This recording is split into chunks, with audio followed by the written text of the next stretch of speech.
Shabo, Shabo, Shabo, Shabo.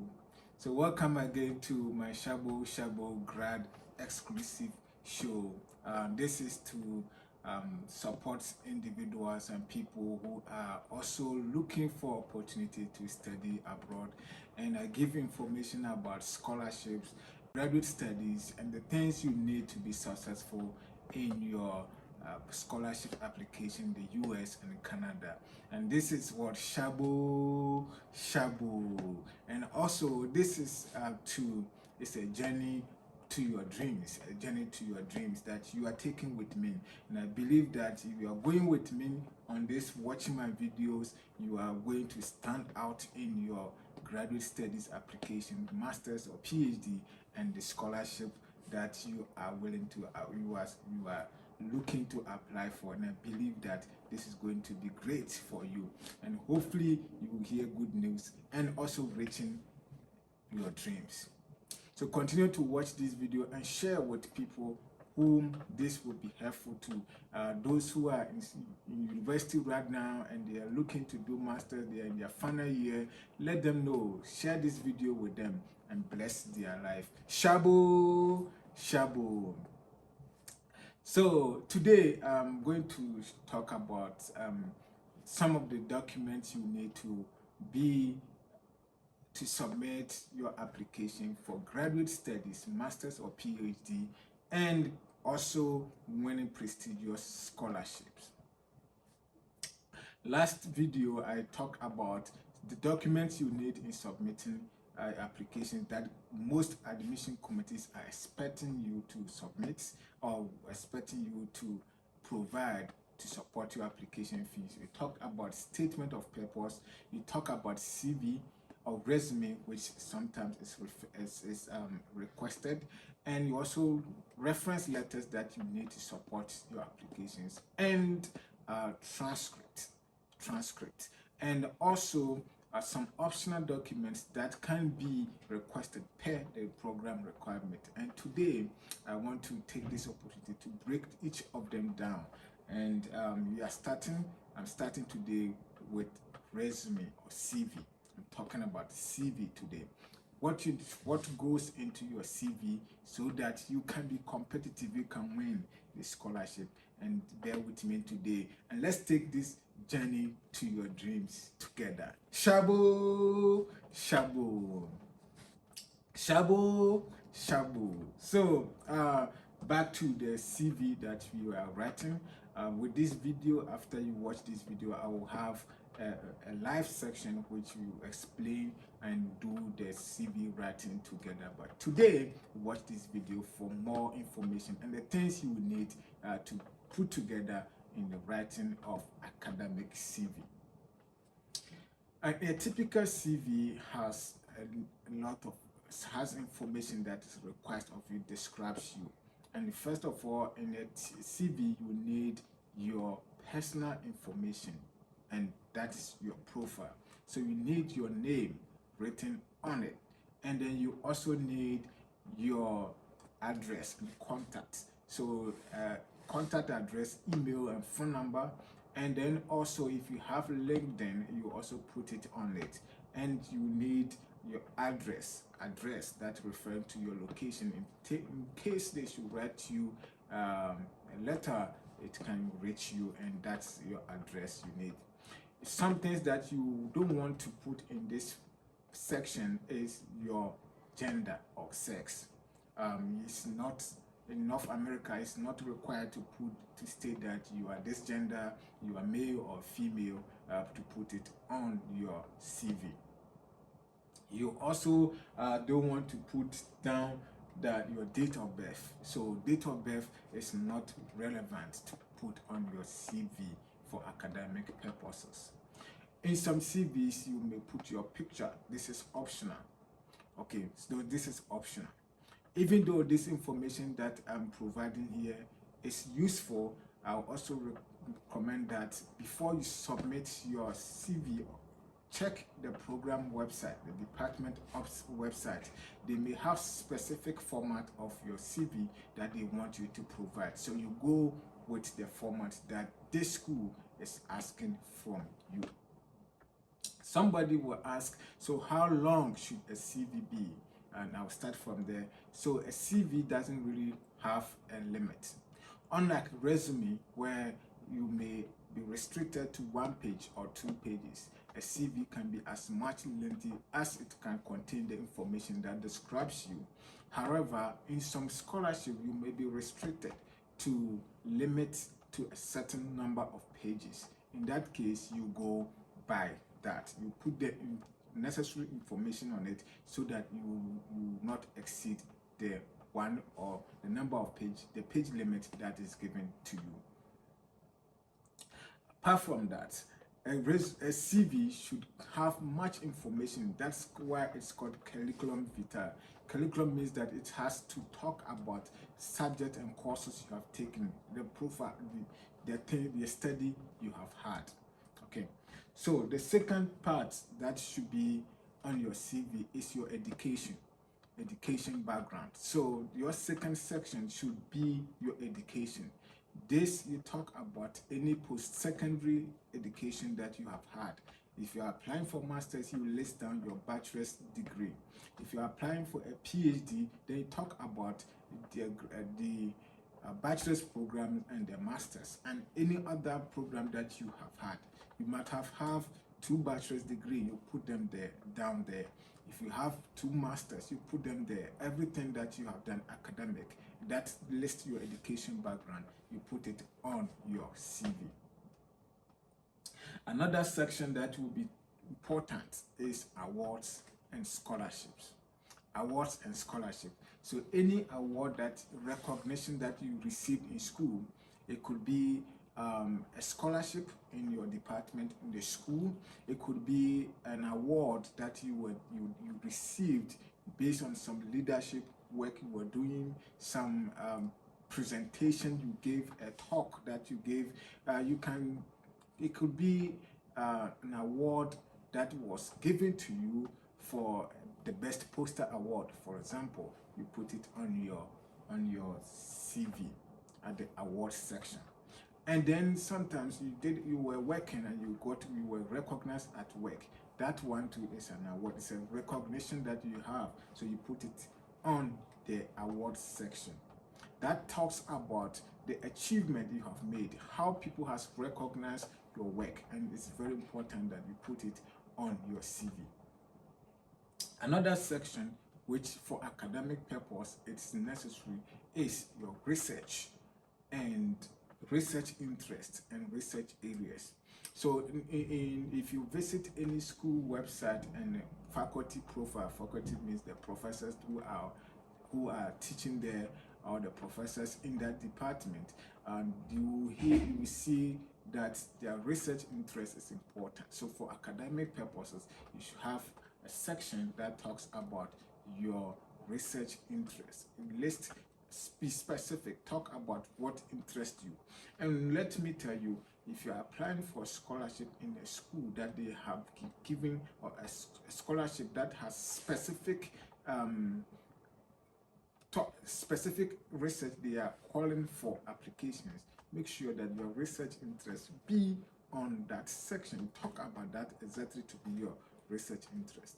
You don't talk about, we are looking for somebody to do research in gender studies, and you personally, your interest is somewhere else, and you apply for this program. You put that one there whilst you are applying for gender studies. That will not be appropriate.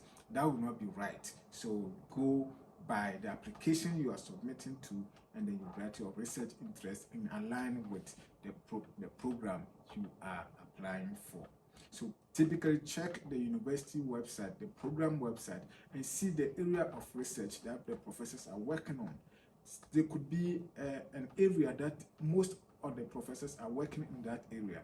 That should be one of your research interests, so that if the Professor A does not admit you, Professor B can work with you. So don't forget about that. Another section would be your previous projects, research that you have done.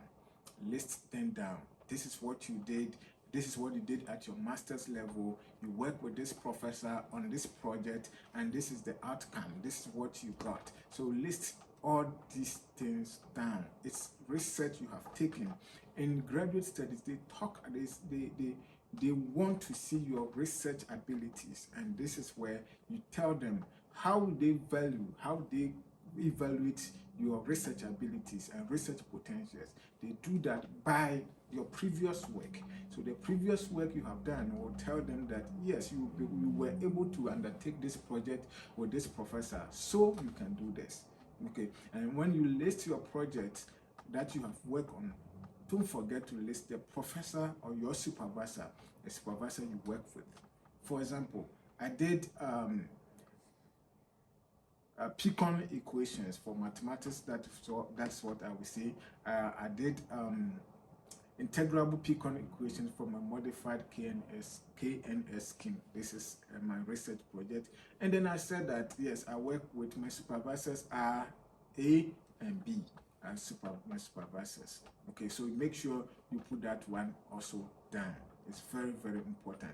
Once you may think that what does that mean though? It means that you know what you are talking about. You are also giving them window that what you are saying is not a lie. They can investigate, they can find out, they can go back and track to see what you are saying is true. So they will not do that, but you putting it down means that you know what you are talking about and you are very sure of what you are saying. Okay, and then another section will be your work experience. Work experience, and typically you can put down research, academic and non-academic work experiences. That will be okay, but it doesn't matter. You don't know what experiences you have. If you have so much, then you have to list all of them as much as possible. That's why it's called curriculum vitae. So put most of them as much as possible down, especially those that are related to academic, because you are going to do academic work. Okay, put them down. It's very, very important, and that is one thing that you need to provide as much information as possible, and that can guarantee you support your application as well. Shabo, shabo, shabo, shabo. So another thing that will be on your resume is your activities. Activities. We maybe talk about leadership, talk about extracurricular activities. So activities, we are looking at things that you did in school. You were part of a club, you were part of your department's student society, you were part of a church group, you were part of a church wing. All these are activities that you did in school, and in that you were leading. You took a leadership role. For example, you were a member of the church committee for this, you were church committee for that, you were your department society, student society committee member in this, not necessarily being a president or vice president, that alone, but a member of a committee and member of an advisory committee. These are things that you put on your resume or your CV as part of for the academic purpose. It could be that you were part of a planning of an event. These are also leadership, so you continue to put it down on your CV. They go a long way to give you some opportunities that other people don't have. Suppose that you have your GPA is 3.0 from another person who has 3.0. Now you look at your CV, they see extracurricular activities you did whilst you were in school that the other person doesn't have. That gives you an upper hand to get to the to get your dream program or the scholarship. So don't forget to put these things down. They are very, very important. Apart from that, there are internal scholarship in the school that requires leadership, that is given to people based on merit. They are awarded to people based on extracurricular activities, leadership, community engagement, community support, volunteer. So these are things that gives you another opportunity for you. So in your school, apart from the uh, basic scholarship that is given to others, because of these activities that are identified or recognized on your resume or CV, it gives you a chance of what? Getting this extra internal scholarship. So don't forget to leave them blank. Anything that you did in school, in the church, in the community, as a leader, planning an event, put it down on your CV. Put it on your CV. Now, one more thing is volunteer. In North America, volunteer is very, very crucial. It's very, very important. So, in applying for a job, they may ask in your CV, resume, what volunteer activities you have done.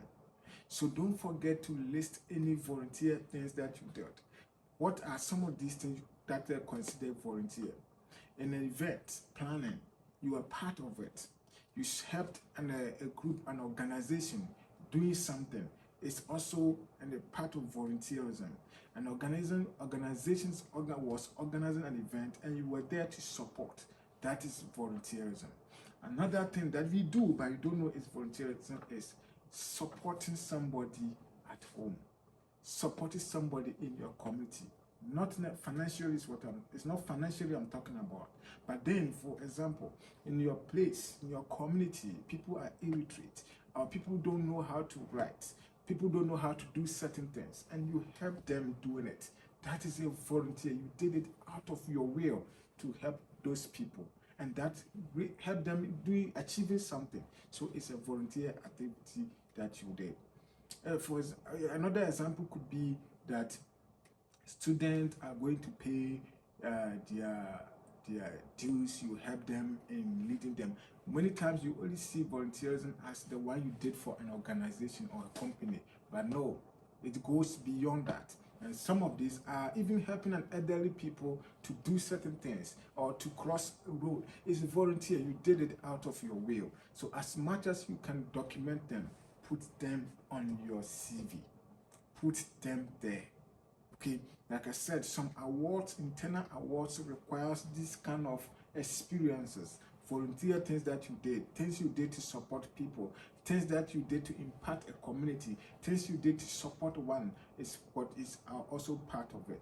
And the one thing is that, for example, in you have a Facebook page, you have a on your Facebook page, you guide people in doing something. You help people to get directions to some place. You help people in their registering of their courses. You help people in doing their applications. These are all volunteer things that you did. Remember, you did them without a pay.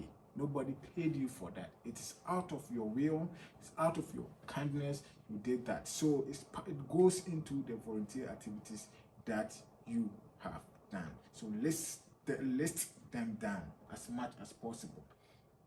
And one more thing I will talk about is skills. Skills. What skills do you have? You have skills in Microsoft Suite. You know how to program. You know how to write code in Python. You know how to design a web page. You know how to do design a poster. These are all skills that you have. For all you know, that place that you are applying for, they're looking for somebody who can do this. It's not something they want to hire somebody for, but then if you have it, it will be resourceful to them. It could be that your professor you're going to work with is doing something like this, but he doesn't know or do these basic things. You understand? But because you put it on your resume or your CV, because you put it on your CV that you know how to do this, it can let the person even give you a chance. Because once you benefit from their supervisorship, they can also learn something or source your resource, your skills to also achieve them in something. So don't forget to put this letter down, especially if it's for a major scholarship. Don't forget to list them down. One thing I might have missed is training. Okay, in your school they offer some training, some professional training. Sometimes it's about teaching. You are part of it. Write it down. not necessarily those that gave you a certificate, but if you have a certificate for that, that is a proof. So write them down, put them on your CV. Enrich your CV with activities you were part of. Enrich your CV with all the things that you were part of, and that is give you a chance, an opportunity, or can open doors for you. Thank you so much for watching. I say shabo, shabo, shabo, shabo. I really love you, and please tag somebody that this video will be helpful to, especially those who are planning to pursue master's degree outside. They are in school right now. It will help them to open their minds to know things that will be important for them in the future. Thank you so much for watching this video. I really appreciate it.